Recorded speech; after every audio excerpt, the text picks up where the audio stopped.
दर्शन कीजय साधु का दिन में कई कई बार, आसो जाका मेह जो बहुत करे उपकार।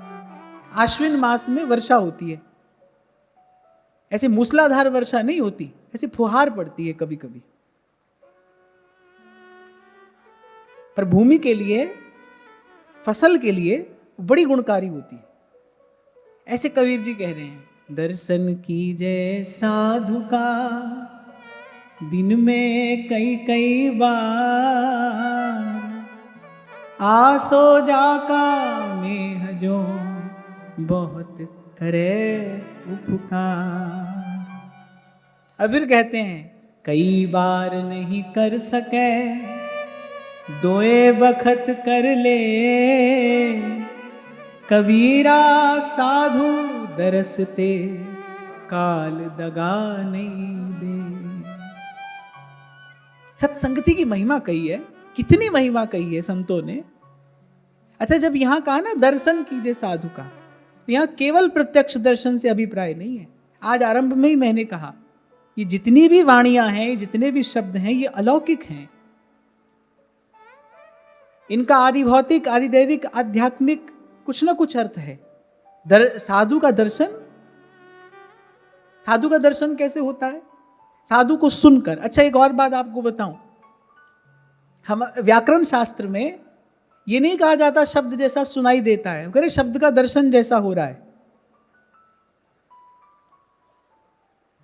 शब्द का कैसा दर्शन हो रहा है?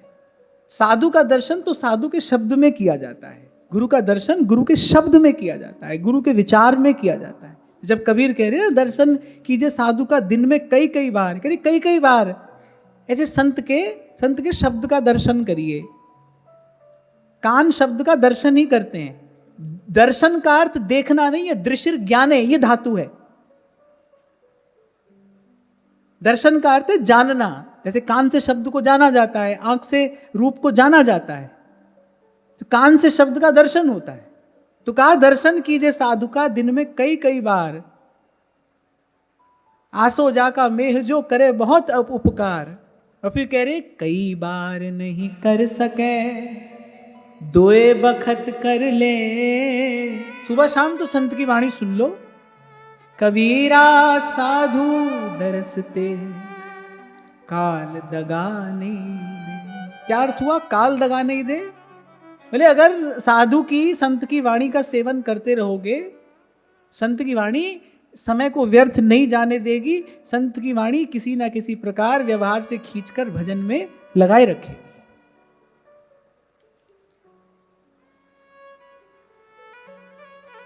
दोए बखत नहीं कर सके तो दिन में कर एक बार, कबीरा साधु दरसते उतरे भौजल पार। दो नहीं तो एक बार ही करो। और कबीरा साधु दरसते उतरे भौजल पार। एक दिना नहीं कर सके दूजे दिन कर ले, कबीरा साधु दरसते पावे उत्तम दे। दूजे दिन नहीं कर सके तीजे दिन कर जाए, कबीरा साधु दरसते मोक्ष मुक्ति फल पाए। तीजे चौथे नहीं करे बार बार करु जा। बार माने सप्ताह। तीजे चौथे नहीं करे बार बार कर जाए, या मैं विलंब ना कीजिए कहे कबीर समझा। कभी कभी मैंने आपसे कहा था कि शास्त्र कहता है कि अपनी कमाई का, अपनी संपत्ति का दशांश शुभ कर्म में लगाना चाहिए। तो मैं तो कहता हूं भाई, हमको लगता है कि हमारी संपत्ति तो समय है, जो प्रभु ने दिया है, जो निधि है वो तो समय है। इसलिए और कोई कमाई आप लगाओ नहीं लगाओ, पर दिन में जितना समय है ना, उसका दशांश भगवत भजन में, भगवत सेवा में अवश्य लगाना चाहिए। अधिक नहीं आ सकते तो भाई महीना में ये सोचो कि 3 दिन तो सत्संग में जाएंगे ही जाएंगे। 3 दिन तो साधक की तरह वृंदावन का वास करेंगे, सत्संग श्रवण करेंगे, प्रभु का दर्शन करेंगे, धाम की कृपा से कुछ साधु संतों की सेवा मिलेगी सो करेंगे। इस भाव से, इस लक्ष्य से, अधिक नहीं तो दिन में 3 महीना में 3 दिन तो अवश्य आइए, दशांश तो अवश्य ही निकालना चाहिए। बार बार नहीं कर सके, बोलिए प्रति सप्ताह नहीं कर सके, पाख पाख करी ले, कह कबीर सो भक्त जन जन्म सुफल करी ले। अगर भी पाख पाख नहीं कर सके तो फिर मास मास कर जाए, और यहां में देर न लाइए कह कबीर समझाए। और मास मास भी नहीं कर सके तो छठे मास अलबत्त। अब देखो संतों की योजना ऐसी होती है जिसमें सबको लाभ मिले। कह रहे मास मास नहीं कर सके तो छठे मास अलबत्त, पर यहां में ढील न कीजिए कह कबीर अभिगत। और छठे मास भी नहीं कर सके तो भाई बरस दिना कर ले। एक बार तो जा, कम से कम वर्ष में एक बार तो संत का दर्शन करने के लिए जाओ, एक बार तो साधु सेवा के लिए जाओ, एक बार तो सत्संग के लिए जाओ। छठे मास नहीं कर सके बरस दिना करी ले, कह कबीर सो भक्त जन जम ही चुनौती दे। फिर अंत में कहते हैं बरस बरस नहीं कर सके ताको लागे दोष, कहे कबीरा जीव सो कबहु न पावे मोक्ष, कबहु न पावे मोक्ष। और फिर एक और बात भी कबीर जी ने कही, इन अटकाया ना रहे। अब जब कहते हैं इन अटकाया ना रहे, किनके अटकाए अटकता है जीव? कह रहे मात पिता सुत स्त्री, इन अटकाया ना रहे साधु दरस को जा, कबीरा सोई संत जन मोक्ष मुक्ति फल पा।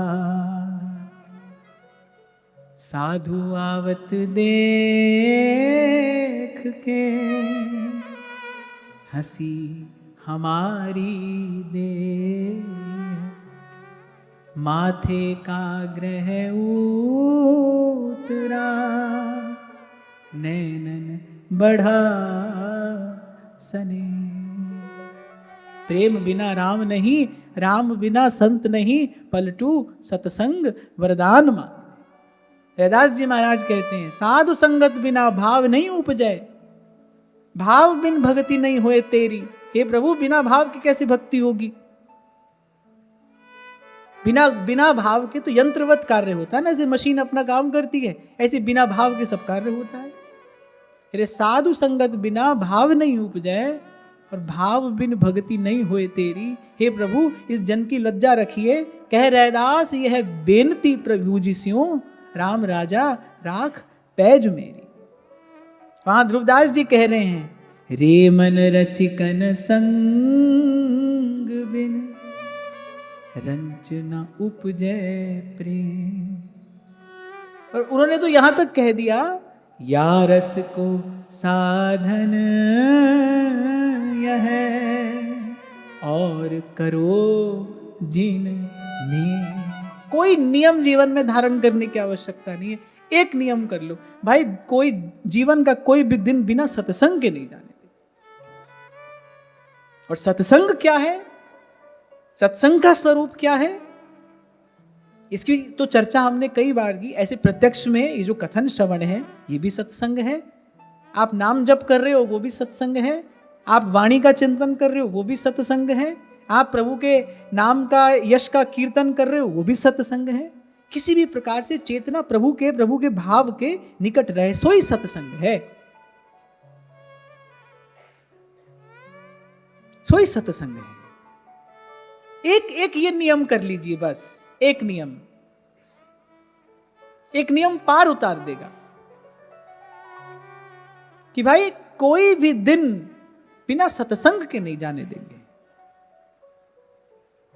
भोर की सांझ जब समय मिले, जब अवसर मिले, सत्संग करेंगे।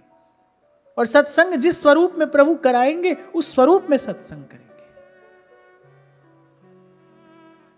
साधु तरु सत ज्ञान फल, शीतल शब्द विचार। बड़ा सुंदर दोहा कहा है कबीर जी ने। कह रहे साधु तरु है जिस पर परम ज्ञान का फल लगता है, और बोले संत के जो शब्द और विचार है ना, वही उस वृक्ष की छाया है।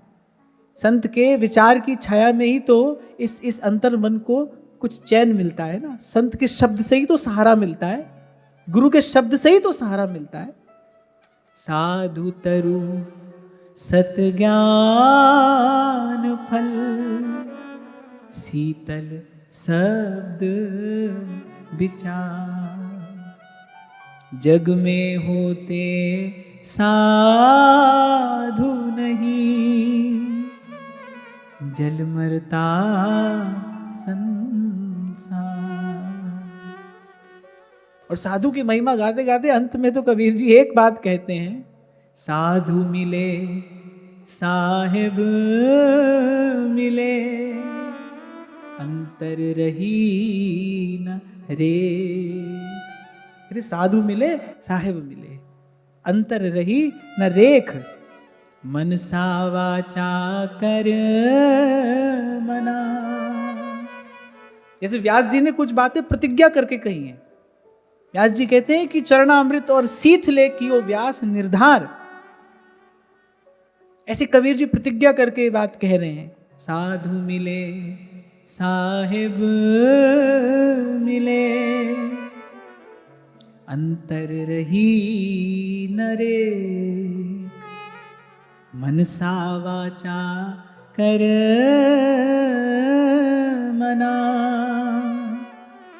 साधु साहिब एक, साधु साहिब एक। तभी तो कहा दर्शन कीजिए साधु का, साहिब आवे याद।